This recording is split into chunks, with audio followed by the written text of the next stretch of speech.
केंद्राने आज जो अर्थसंकल्प सादर केला, या अर्थसंकल्पातून शेतकऱ्यांसाठी ठोस असं काहीतरी होईल अशा अपेक्षा होत्या, परंतु दुर्दैवाने शेतकऱ्यांच्या हाती या अर्थसंकल्पातून काही लागणार नाही. शेतकऱ्यांची निराशा झालेली आहे. आम्हा शेतकऱ्यांना काय अपेक्षित होतं की शेतमालाला प्रत्यक्ष उत्पादन खर्चाच्या आधारित 50% भाव मिळाला पाहिजे. म्हणजे जो काय प्रत्यक्ष बांधावर आम्हाला उत्पादन खर्च येतो त्यात 50% नफा ऍड करून बाजारभाव देण्याची व्यवस्था सरकारने केली पाहिजे. याची कुठलीही तरतूद यात नाही. शेतकऱ्यांना कर्जमुक्ती करणं अपेक्षित होतं, ते सुद्धा केलेलं नाहीये. गावागावामध्ये शेतकऱ्यांच्या शेतापर्यंत सिंचनाच्या व्यवस्था राबवण्यासाठी ठोस असा निधी सिंचनासाठी देणं अपेक्षित होतं, पण तेही याच्यामध्ये झालेलं नाहीये. आणि शेतमाल साठवणुकीसाठी गावागावामध्ये गोडाऊनची योजना आणली पाहिजे आणि मिशन मोडवर आणली पाहिजे, परंतु त्याची तरतूद यामध्ये केल्या गेलेली नाहीये. हमी भावाचा कायदा करणं अपेक्षित होता. हमी भावापेक्षा कमी दरानं जर एखाद्या व्यापाऱ्याने खरेदी केली तर त्या व्यापाऱ्याला शिक्षा झाली पाहिजे, कठोर शिक्षा झाली पाहिजे. याचा कुठलाही कायदा याच्यामध्ये आणलेला नाहीये.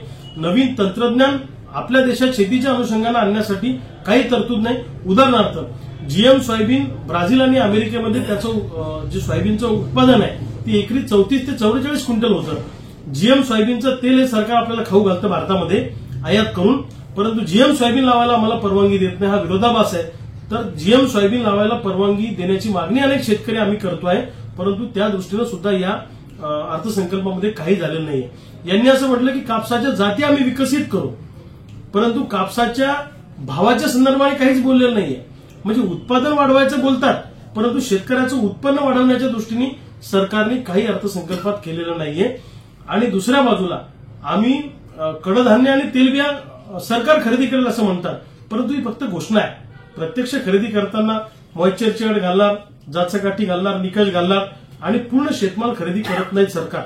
काहीतरी इतकेच क्विंटलपर्यंत आम्ही खरेदी करू असं सरकार करतं, शेवटच्या दाण्यापर्यंत सरकार खरेदी करत नाही. आणि सरकारचा हमीभाव जर आम्हाला परवडत नसेल तर म्हणजे त्या हमीभावाच्या त्या खरेदीला अर्थ काय होतो. त्यामुळे ह्या फक्त मोठमोठ्या हेडलाईन मॅनेजमेंट करण्यासाठी केलेल्या घोषणा आहे. उदाहरणार्थ 100 जिल्ह्यामध्ये कृषी विकास योजना आता सरकार राबवणार आहे. या देशामध्ये जिल्हे 800 आहेत, 700 जिल्ह्यांना तुम्ही वाऱ्यावर सोडणार का. युरियाचे 3 ठिकाणी फॅक्टरी उभी करणार, अरे ते तर बेसिक गोष्ट आहे, ते तर केलंच पाहिजे. परंतु शेतकऱ्यांचं इन्कम वाढवण्याच्या दृष्टीने, उत्पादन वाढवण्याच्या दृष्टीने तुम्ही कराल, पण उत्पन्नाच्या दृष्टीने काय, यामध्ये काही नाही.